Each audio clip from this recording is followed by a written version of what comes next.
Welcome everyone to our weekly mod showcase. Apologies if I sound much worse than I usually do. Been feeling under the weather lately, but that won't stop me from bringing you the best of the best mods you need for this week. We have Reworks to one of the worst subclasses in the game, quality of life, lots of armors and weapons, with so much more. Without further ado, these are Baldur's Gate 3's weekly mods, episode 25. Enjoy!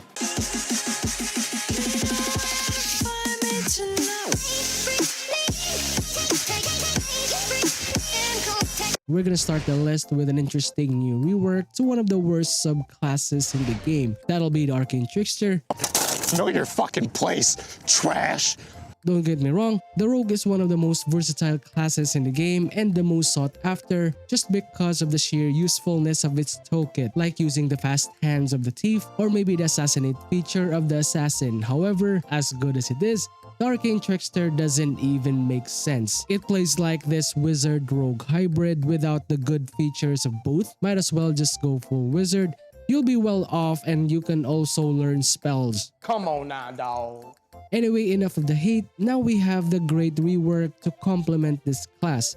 Lore-wise, you are now called the Resurrected, where you've made a pact with the Undying God and was blessed with an immortal body. But the trade-off is that you will be having the Undying Curse. This is basically turning you into a rogue warlock hybrid, which makes more sense. You'll have access to the warlock spells like the Eldritch Blast and a few other 5e cantrips. Undying Curse, as I mentioned earlier, will be unlocked at level 3, where it prevents your HP from dropping to 0 and you'll regain that 1 HP unless you get hit by radiant damage. Cunning Caster is the coolest feature that we'll have. It is a useful spell that lets us use our bonus action to cast cantrips and spells.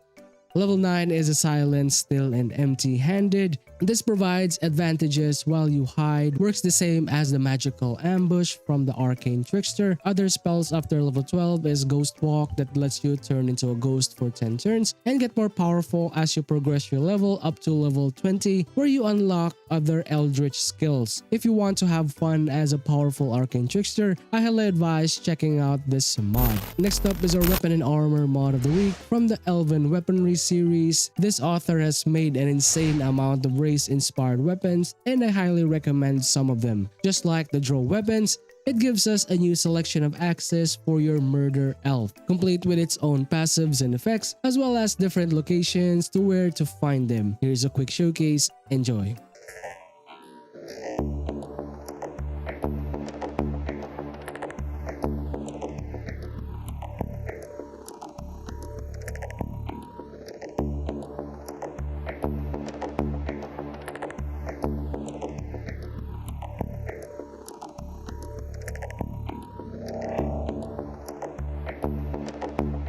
Third is a really handy quality of life mod if you're someone like me who shoves your enemies in chasms, voids, deep wells, or if you're just a fan of throwing generally. Any barb enjoyer is guilty of this and I'm certainly am. As fun as throwing enemies while watching them squirm, the only drawbacks to this is you don't get the loot. I mean, it makes sense, they don't usually leave their stuff once you send them flying to their death, but what if we can fix that? Introducing the loot from Chasm mod. This mod will allow you to obtain loot from enemies when you throw them into chasms. No longer do you need to think about preserving the loot. Now the only thing that we'll be thinking about is where do we fling those bodies. The brainless barb in me is just happy and that's what counts. Now for armor mods of the week, I wanted to showcase 2 armor sets in this list due to the increased amount of trendy armors that we have. While we're at it, we can also showcase artistic talents of 2 creators. Starting with the Battle Mage armor, we have this highly detailed creation focusing on the mage aesthetic. The robes are still there, but it highlights more of the functionality and mostly the drip. It really looks badass, to be honest. I really like the design, and as for the other one, the Dawn Maiden that focuses more on the solar goddess look. Asset looks really good. The drawback is it is quite revealing,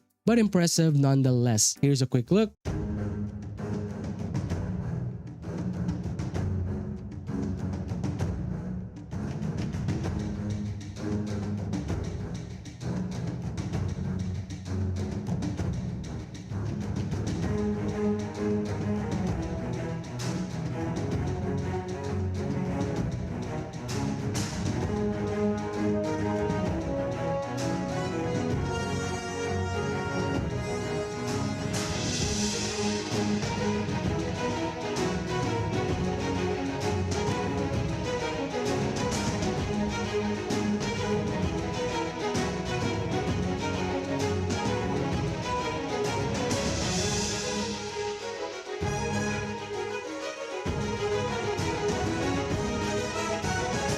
Still sticking to the theme of 2 projects for this week, we have our hair mods up next, starting with our small collection of hairstyles for all races and body types. And yes, they're also available for halfling and dwarf friends. The hairstyles look fantastic, works well with the different body types. Only problem is that some of the hair assets need adjustments, like the hair position is a bit off, minor floatiness is quite obvious, but aside from that, another great hair pack as usual. Now for the other one is this trendy new hairstyle from StellarBlade. I don't know if you played this game before, but it feels like a really good hack and slash game. Something like a mixture of Devil May Cry and a little bit of Dark Souls in there. But everyone knows we play this game for the massive plot. I mean, some of them are just massive.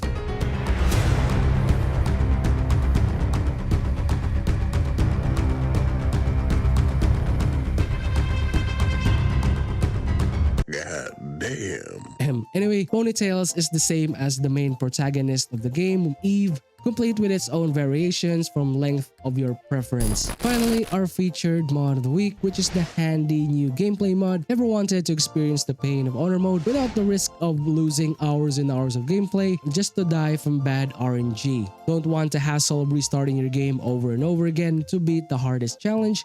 Introducing more buffs on Tactician mod. As the name implies, it has legendary resistance to all bosses and mini bosses of the game across all acts. All of them have increased resistances from all sources, immunity to unconscious, stun, charm, and confuse, flat out damage reduction by 2 for the bosses, extra attack for non-casters, and the alert feat. Freedom of movement so paralysis don't work. On top of that, the addition of 3 to 4 AC just to guarantee you miss the attacks. For the mini bosses, we also have resistance and damage reductions by 1, legendary resistance which is the crowd control like the endgame bosses of honor mode, sprinkled in some extra attack and alert to give you that fun and relaxed experience. It's also compatible with other challenge mods like the Tactician Plus if you want that added pain. The only saving grace here is they don't include the legendary actions on top of this, so that'll give you a fighting chance to beat the game. Good luck. And that's it guys, thank you for watching our weekly showcase.